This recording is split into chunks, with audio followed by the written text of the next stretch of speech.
eléctricas. Me presento, mi nombre es Brian Eduardo Castellanos Tolentino. Cruz Domínguez Sara Osvaldo. López Espinosa Martínez. Y Escobar Vega Neiga. Pues bueno, nuestro tema es fuerza eléctrica. Pues nosotros vamos a abordar ese tema. Nuestro objetivo es una buena recepción y comprensión del tema. Principalmente, una fuerza eléctrica se da entre dos o más cargas. Estas cargas dependen de su signo, ya que las cargas iguales se repelen y las cargas contrarias se atraen. Las fuerzas eléctricas.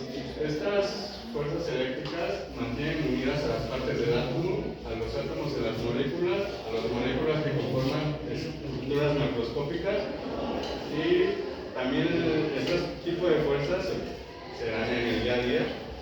Uno de ellos puede ser el contacto de nuestra mano hacia la pared. Tenemos en fuerzas eléctricas, existen tres fuerzas electrostáticas. Estas partículas están en reposo por lo regular y pues tienen muy poco movimiento. Las fuerzas magnéticas son las que van a una velocidad uniforme, que esto nos da a entender que tienen una misma magnitud o longitud, son muy similares entre sí. Existen también las ondas electromagnéticas, estas son las donde las partículas ya se mueven a una gran velocidad.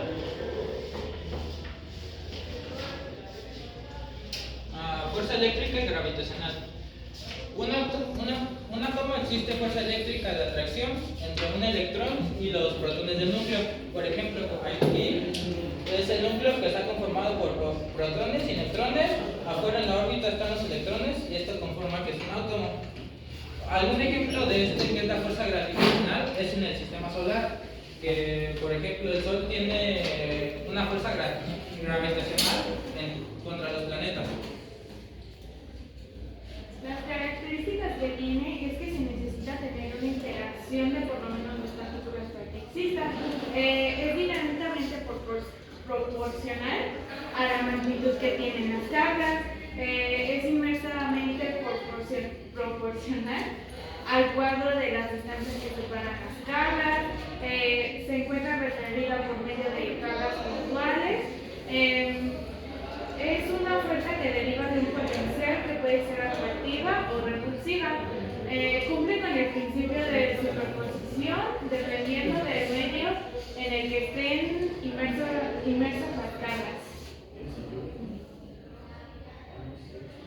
Los tipos de fuerza es la fuerza electrostática, que incluyen las cargas sin movimiento generando un campo magnético.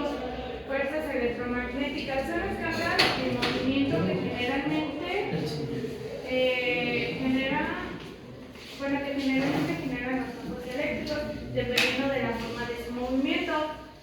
La fuerza electrostática es la que tiene el cuerpo cuando está cargado eléctricamente, y la fuerza electromotriz o voltaje o tensión es la fuerza con la que la corriente eléctrica completa un circuito. Bueno, algunas fuerzas que entre objetos cargados fueron medidas por Charles Augustin de Coulomb de 1736 a 1806.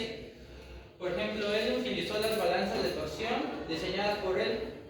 Coulomb intentaba mejorar la brújula de los marinos experimentando con cargas eléctricas, colocando una esfera pequeña cargada con la barra de balanzas y luego, a diferencia de distancia, otra esfera igualmente cargada. Y así midió la fuerza entre ellas, fijándose en el ángulo de la barra que giraba. De este modo, en 1785 descubrió la ley que rige la fuerza entre dos cargas eléctricas, denominando la ley de Coulomb en su honor.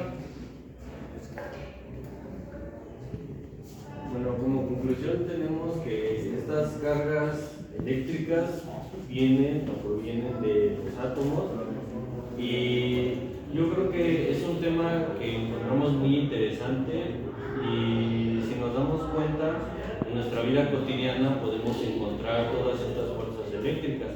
Algún ejemplo de ellos es que cuando tú tomas un globo y lo frotas contra tu cabello, a la hora de alterar esos electrones, se ve cómo jala tu cabello el globo. Muchas veces también suele suceder con algunas cobijas que tenemos en nuestras camas. Muchas veces se crea una fuerza eléctrica de mucha frotación y se siente, hasta luego diría uno que son como toquecitos que te dan, que hasta las pantallas de antes, si tú le pasabas la mano sentías esa fuerza eléctrica, es lo que se sentía. Eso es algo que vivimos en nuestra vida cotidiana. Entonces es algo muy importante y es un tema muy abundante. Y eso sería todo por nuestra parte.